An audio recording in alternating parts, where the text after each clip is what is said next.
If you're not already subscribed to this YouTube channel, go ahead and hit the subscribe button now, along with the bell icon so you can be notified whenever a new video is posted. And if you're already subscribed, check and make sure that YouTube hasn't unsubscribed you. And of course, be sure to give the video a like as well as share it on your social media. The white supremacists hate that.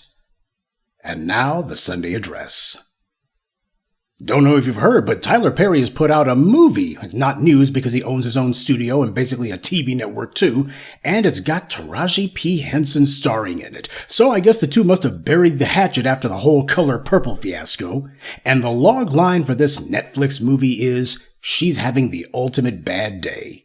Well, that sure sounds inspiring now, don't it? This movie's not supposed to be a comedy, so I guess this is supposed to be a tragedy.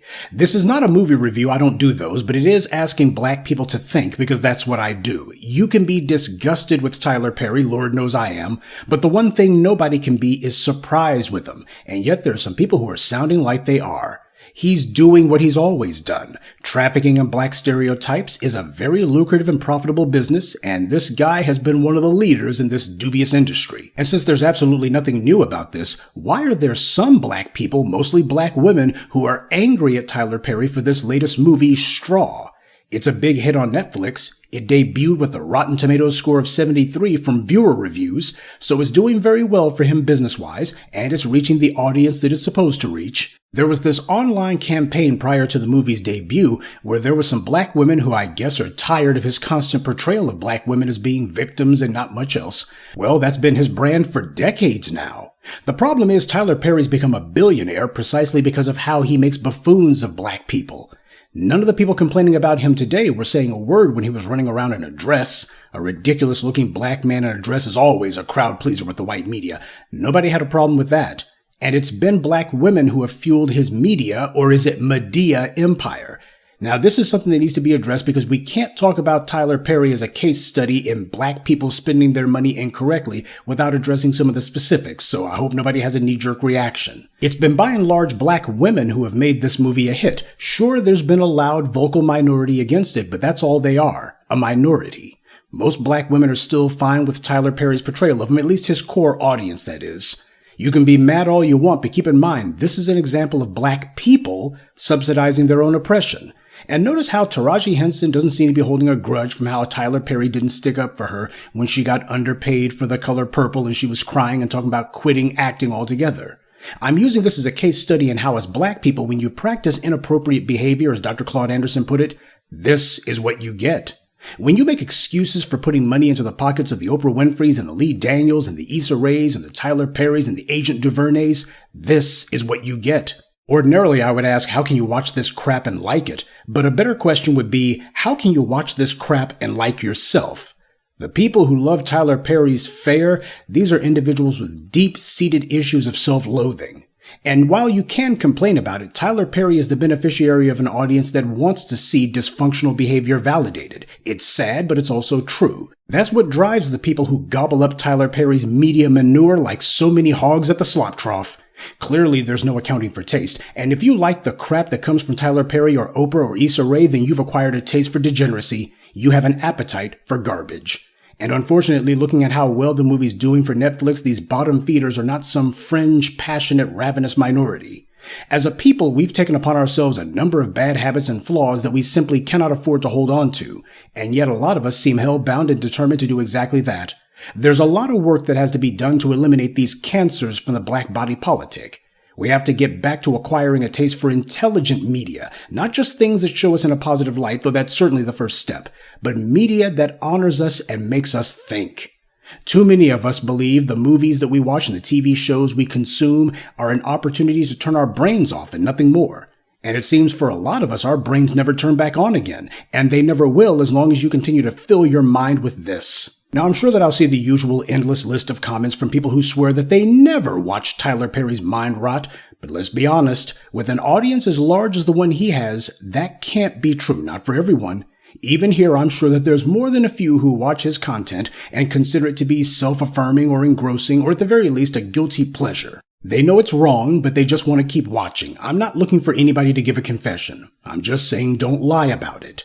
White supremacy believes in taking both sides of the conversation, and tethers, bootlick shills, and sellouts worship white supremacy, and they take their cues from it, so they do the same thing, or at least they try. So many of Tyler Perry's audience told themselves that his movies and TV shows were empowering because they showed them depictions of black people, usually black women, in an allegedly starring role. But now some black women have finally begun to wonder if maybe, just maybe, he had been playing them the entire time. If all that stuff he put out that they loved, if maybe this was him doing the same thing back then, that he didn't just start to have a low opinion of black women now, that maybe all the stuff he's put out has been denigrating black women's image. We're all familiar with the trope of the tragic mulatto. What Tyler Perry and Issa Rae and others did was to take that trope and apply it to all black women across the board. Instead of the tragic mulatto, it's just the tragic black woman in general. There's a reason the white media put this guy on. Sure, much of his success was quote-unquote self-made, but he was also heavily promoted by the white media, and not just Lionsgate. There's been no attempt by white power to take him down either, at least not yet. As a result, Tyler Perry's become the richest actor who's ever lived. Even Tom Cruise isn't a billionaire, not even close. And yet Tyler Perry got there by making black people look ridiculous. Every single reprehensible stereotype and caricature about us, he's put on the big screen and told the world this is who we are. Unfortunately, when you consider how many black people eagerly support his mind rot, you realize he's right. Sure, we can say that not all of us are with the BS, but as your world likes to say, I know it's not everybody, but it's enough. Your image matters. You should be covetous of that image because it precedes you into every room. You can't get there before your image does. And by contributing to the bad image of black people, Tyler Perry's doing real harm to us. But unfortunately, because he's capitalized on some people's need for validation, no matter what form it takes, he's largely been hailed as some kind of hero and champion of black women. Until now. You see, this is the reason that I detached from popular media a long time ago. That's also why I rarely comment on it, and even when I do, I can only speak in general terms. I'm not saying that I expect every black person to do as I've done, but I do expect every self-respecting black person to have better sense than to reward smear merchants like Tyler Perry with more of their money.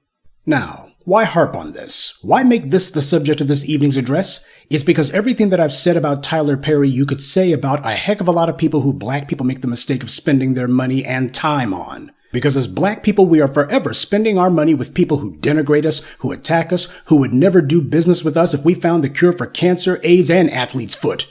And a number of these bad actors are black. They're not on the same page with us. They're in business for themselves.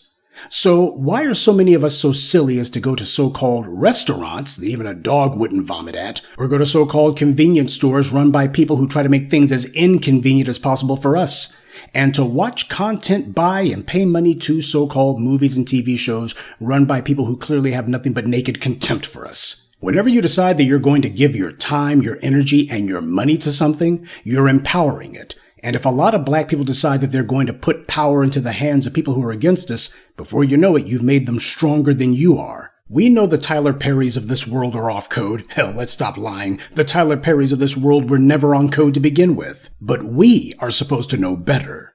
When the black grassroots protested the Harriet movie because of Cynthia Erivo's anti-FBA nonsense, it worked because we not only put the word out, black people refused to see that mess. And you even had some brothers who got in the face of the producer of that movie. Salute to them. And you haven't seen Cynthia Erivo's ragged ratchet rump running her mouth about us since. Once her white paymasters saw that black people rejected her, she realized she risked becoming damaged goods. And white power has no place for a tool that doesn't work. That heifer's been on her best behavior ever since. She ran off to play the Wicked Witch of the West after that. And we did the same thing to Barack Obama, the king of the tethers. He ran his mouth for too long, and we showed him that what little influence and power he thought he had didn't come from those white dark money donors that he sold his worthless soul to. Power, as always, came from us. It took us a while to remember that, but when we did, we brought the hammer down on him, and no amount of white media saturation bombing us with lies worked. He's been MIA ever since. The white media realizes they can't use him. Sure, they never formally admit that we broke one of their tools because they're never going to admit when we exercise power over white supremacy. But as I've always taught you, the admission of defeat on their part will never come in the form of a formal confession. In fact, it doesn't come in the form of talk at all. The admission of defeat comes in the form of silence. If you stopped patronizing these anti-black racist stores and businesses, if you stopped giving your money and attention to the Tyler Perrys and Issa Raes of this world, none of these reprobates will confess that they did anything wrong. Instead, they'll close up shop and shrivel up and disappear.